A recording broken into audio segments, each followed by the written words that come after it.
Queridos irmãos, o nosso saravá fraterno, que emoção! 60º episódio do projeto Conversa Franca de Umbanda. E imaginem, 20º vídeo falando sobre entidades e falanges.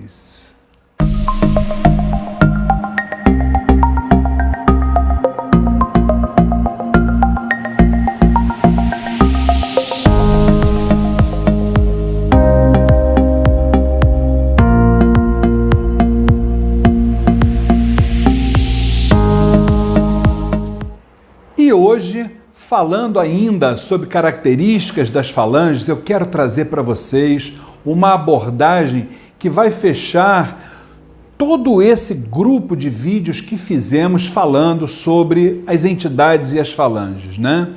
Vamos aqui raciocinar, dialogar, né, sobre o presente e o futuro das novas falanges espirituais.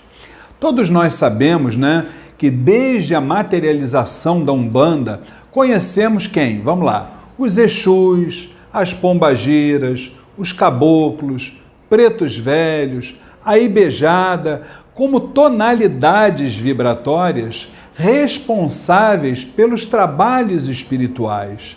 Mas aí vem uma pergunta. Então, por que surgiram novas falanges na Umbanda? As falanges sempre existiram desde a cosmogênese divina e o ritual de Umbanda é aberto a todos os espíritos, tanto encarnados quanto desencarnados. Para ela, afluem milhões de espíritos de todo o planeta, oriundos das mais diversas religiões e rituais místicos, mesmo de religiões já extintas, tais como a caldeia, a sumeriana, a persa, a grega, algumas religiões europeias, caucasianas e até asiáticas. Esses espíritos formam o circuito místico do Grande Oriente. São espíritos que não encarnam mais, mas que querem auxiliar os desencarnados e encarnados em sua evolução rumo ao divino.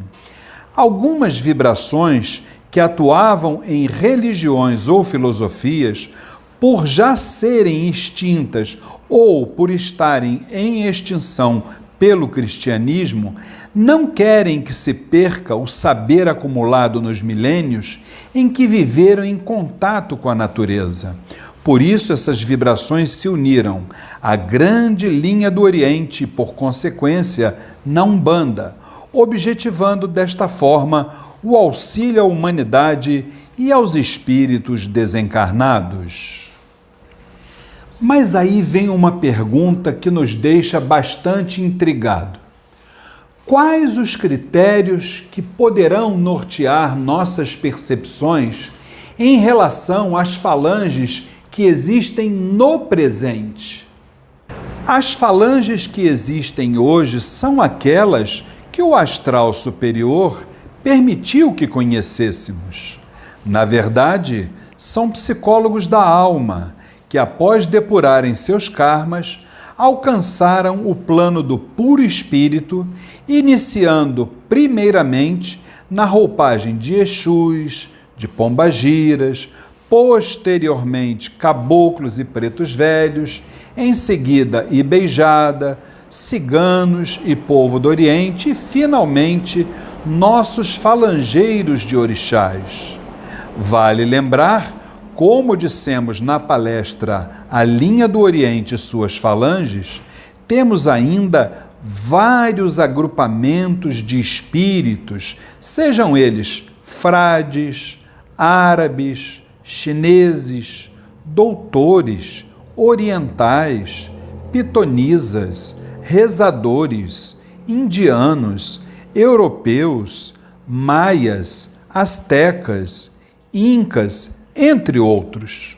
Poderíamos ainda lembrar a grande fraternidade branca que reúne em seu panteão os mais sábios de todo o Egito, também conhecidos como hierofantes ou antigos sacerdotes, que tinham por objetivo estudar os mistérios místicos e esotéricos da vida.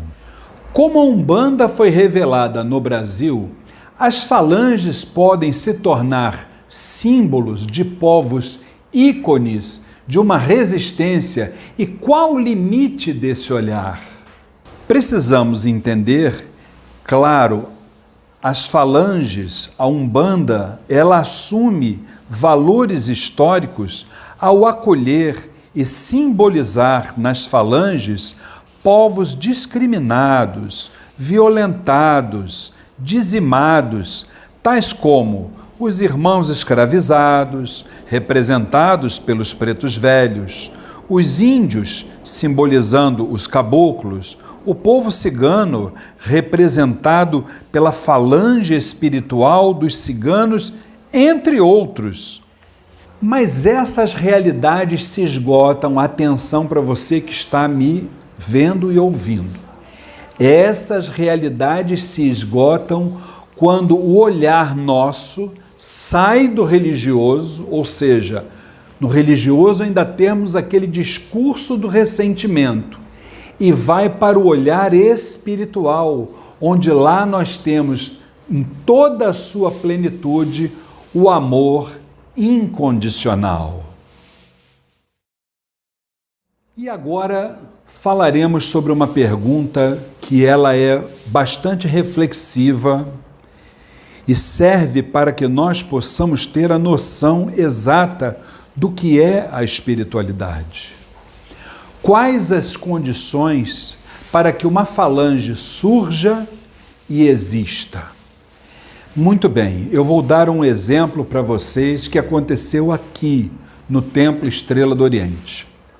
Quando nós iniciamos os nossos trabalhos, nós não tínhamos ainda a gira relativa aos ciganos, né? A falange espiritual dos ciganos de Umbanda. Num belo dia, a nossa mãe espiritual, Cabocla Jurema da Praia, nos chamou e nos disse que, em breve, essa falange precisaria começar os seus trabalhos aqui no Templo Estrela do Oriente.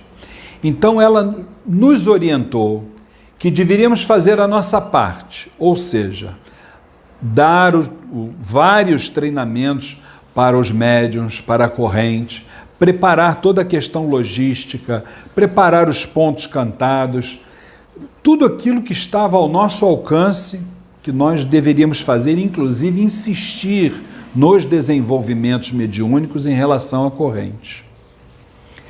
Desse dia que a nossa mãe espiritual, Cabocla Jurema da Praia, se referiu, tocou nesse assunto, só 2 anos depois foi dada por ela a autorização para que a falange espiritual dos ciganos de Umbanda começasse a trabalhar nesta casa de forma incorporada.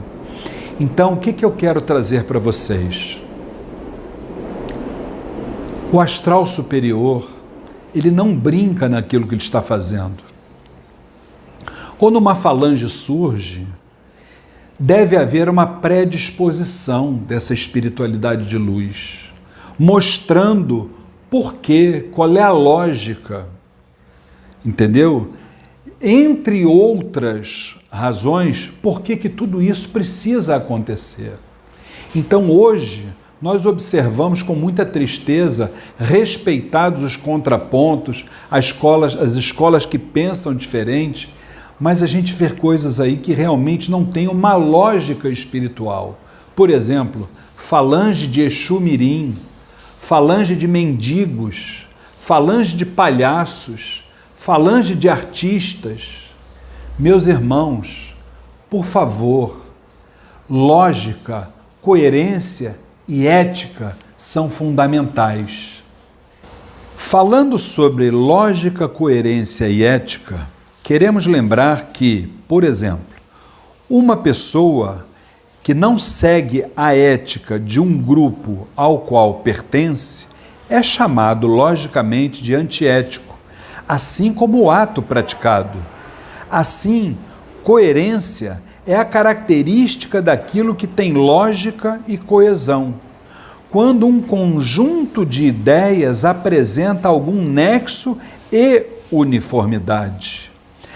Meus irmãos, para que uma falange venha se apresentar aos nossos olhos, é necessário que algo tenha coerência, que esta nova realidade vibracional nos apresente uma sequência de posturas, através das quais possamos ter um sentido geral, um sentido lógico, de forma que não hajam contradições ou dúvidas acerca do que se apresenta. E agora vamos pensar, refletir em relação ao futuro. A pergunta é: deverão existir ainda novas falanges espirituais sobre as quais ainda desconhecemos? Vamos lembrar que, com o passar do tempo, novas linhas foram se apresentando gradualmente na Umbanda, inclusive respondendo às mais novas e crescentes necessidades do nosso meio, já que todo o panteão sagrado está voltado para a evolução da humanidade e dos seres afins com a nossa realidade. Mas a Umbanda ainda é um processo em construção e, a partir daí, saibamos que os regentes planetários continuam acompanhando as mudanças do nosso meio social, atendendo às necessidades humanas e, principalmente, humanitárias que delas emergem. E não poderia ser de outra forma, pois a Umbanda, mesmo sendo uma religião brasileira, refletindo os valores cultuais e religiosos do nosso povo, ela é uma porta aberta para todos os que nela queiram praticar a caridade em benefício de toda a humanidade. Portanto, no momento que estivermos preparados, surgirão sim novas falanges espirituais. Então é isso, queridos irmãos. O que eu quero que vocês saibam, que vocês reflitam, respeitados todos os contrapontos, mas é importante nós termos em mente a seguinte questão: a liberdade espiritual é a mais preciosa característica do movimento umbandista. Entretanto, se somos independentes para ver a luz e interpretá-la, não podemos esquecer de que o nosso exemplo digno é a base para alcançarmos os sagrados objetivos em qualquer realização respeitável. Fiquem com Deus. Meus irmãos, se vocês gostam dos vídeos que são publicados neste canal do YouTube do Templo Estrela do Oriente, não se esqueçam, inscrevam-se no nosso canal. Depois, se você gostou do vídeo, não esqueça de dar o like e, por último, aperte aquele sininho, porque todas as vezes que tivermos um novo vídeo, você será avisado. Muito obrigado!